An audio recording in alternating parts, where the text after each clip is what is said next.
Do you know what all the Ableton Warp Modes do? Want to learn some cool tricks that you might not know about? I showed my friends some of these and you might like them too. Stay tuned. Hey everybody, welcome to the video on Ableton Warp Modes. I ran across some questions from some of my clients as well as some friends, so I figured I'd make a video about this.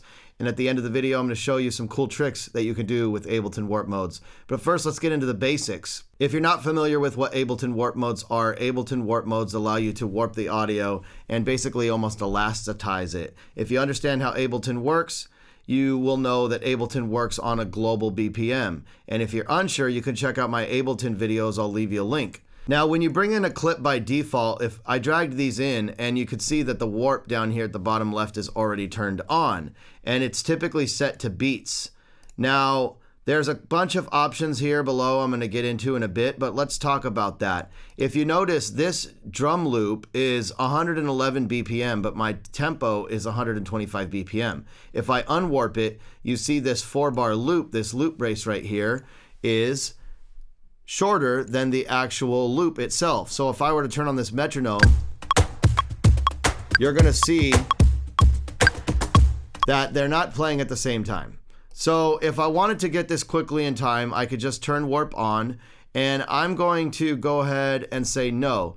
And that was just asking me if I wanted to keep the original time of the loop, but I want it to warp it into my timing here for the session. So as you can see, Ableton did a really good job of warping this faster.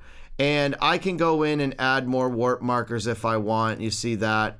And I can put this thing on time more if they feel that it's still off time, but you might want to leave some of that for the groove.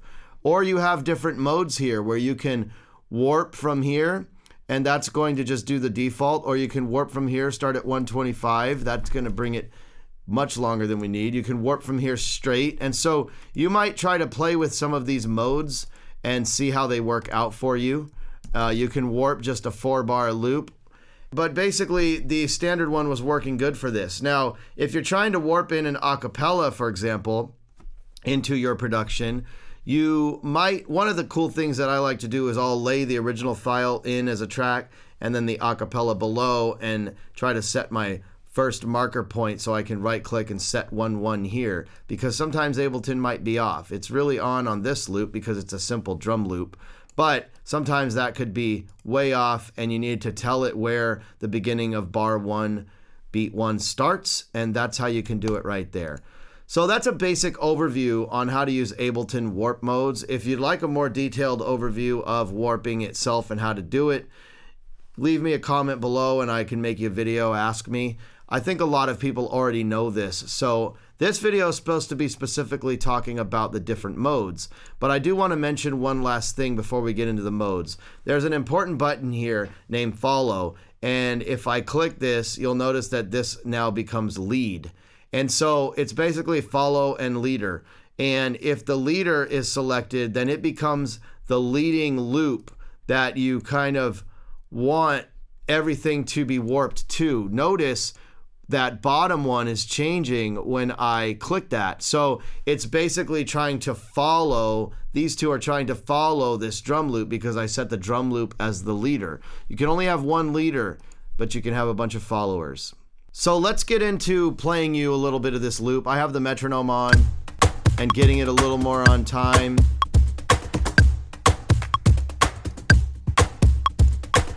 And that's something you can do. Now, what you're gonna do for drum loops is typically just use beats, or if you're gonna have any type of drums, percussion, that's what beats mode is. I'm gonna get into this section in a little bit here. Let's get into the tones section. Tones is great for any monophonic sounds that have a pitch. For example, a vocal, a guitar, a bass, a synth, anything that has a standard tone and a relative sense of pitch. Now, the grain size will alter the granular size of the warping. So if you try to adjust this, say if it's not working well, or if Ableton's having a hard time trying to figure out how to warp this, you might try to increase this. Or if you're finding that there's a lot of artifacts, you might increase this.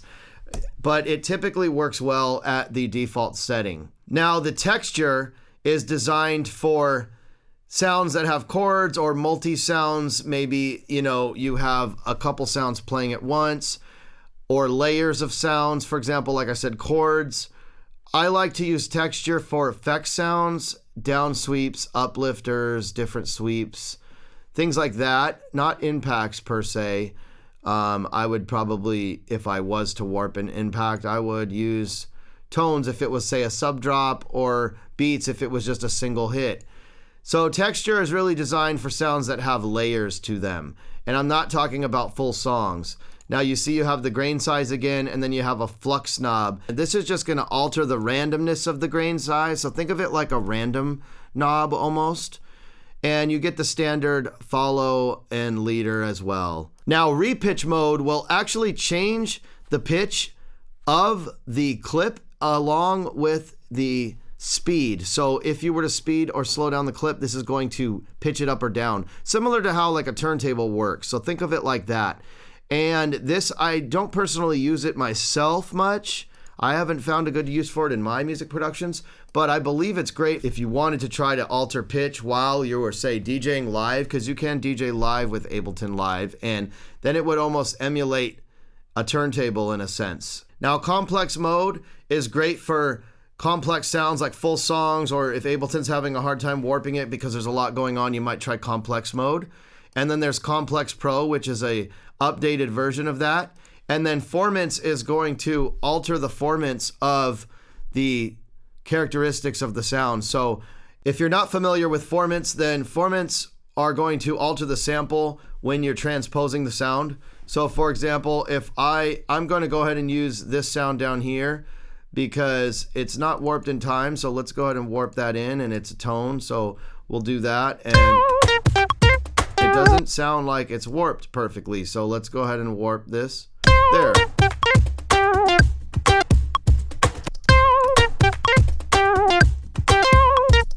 Oh.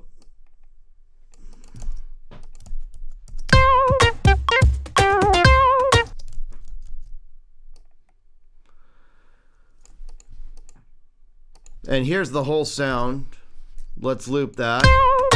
And now you see that it's on time. Now, if I was to put this on Complex Pro and change the pitch of this, let's go -5.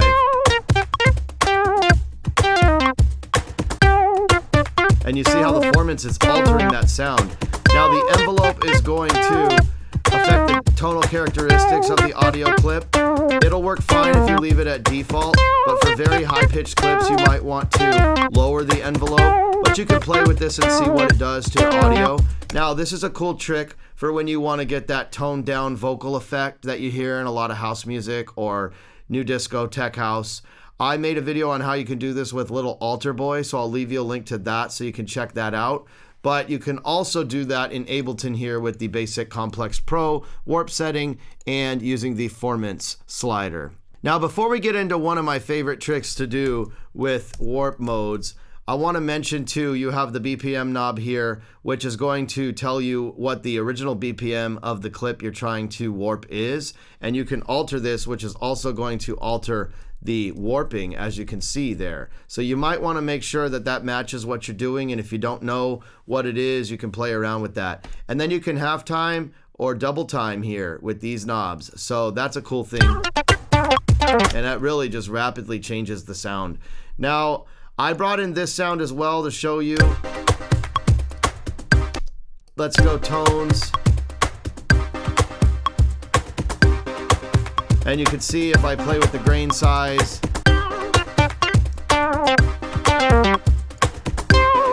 And you can see these are both different, so let's bring this one back. And I'm going to go ahead and go to Complex Pro and format this down. And you can see you can get some really different sounds by playing with some of these sliders and knobs. So in the beats mode, you have this preserve section, which is very overlooked. So I'm giving you a very good tip here today. And when you have it set to the transients, you have these options here. One of my favorite tricks to do. Now let me go over what these are. This mode is the loop back and forth. So it allows each segment to play to the end and then loops back and forth. The pattern continues until the next transition is triggered. Now, it's not as helpful in this mode for transients. And then you have the loop forward segment where each segment plays to the end and then loops forward. So you might play around with some of these. But then you have loop off. And loop off where each segment plays to the end and stops. Now, in transient mode, what it's going to do is turn it into a transient shaper. So this is where you can get some cool, wacky things going on.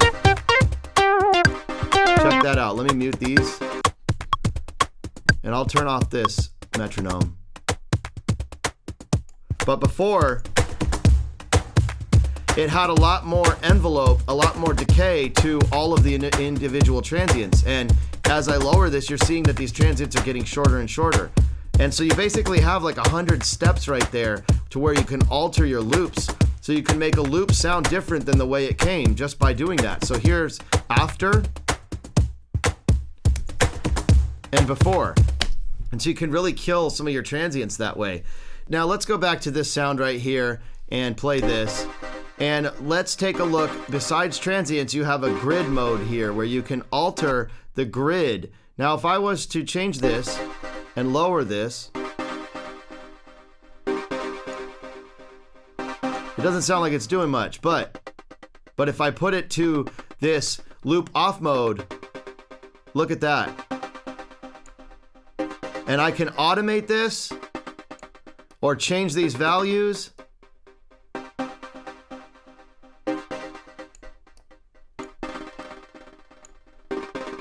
And that just became that from on 1/32. So you can get some really cool effects with this stuff. Let's try it on this one. Let's go to 1/16, loop off, delete that 100.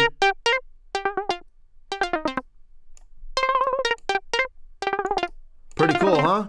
Imagine if you were trying to do that with some vocals or anything you're playing with, you can have instant stutter effects. So last, I will just mention that these buttons will give you high quality warping. So if you want to save some CPU, you could turn this off. And then you have a RAM button right here. So what this will do is load this information into RAM instead of reading it off your disk. So it will help speed up things on your computer. And that's a very brief and very concise overview of this little warping section. And I hope that helps you out. If you use this and find some cool tricks, shoot me a comment below. Thank you for watching my video on Ableton Warp Modes. If you enjoyed it, please hit the like button, subscribe to my channel, and the bell notification will keep you up to date. My name is Freddie from Distinct Mastering, and have a great day.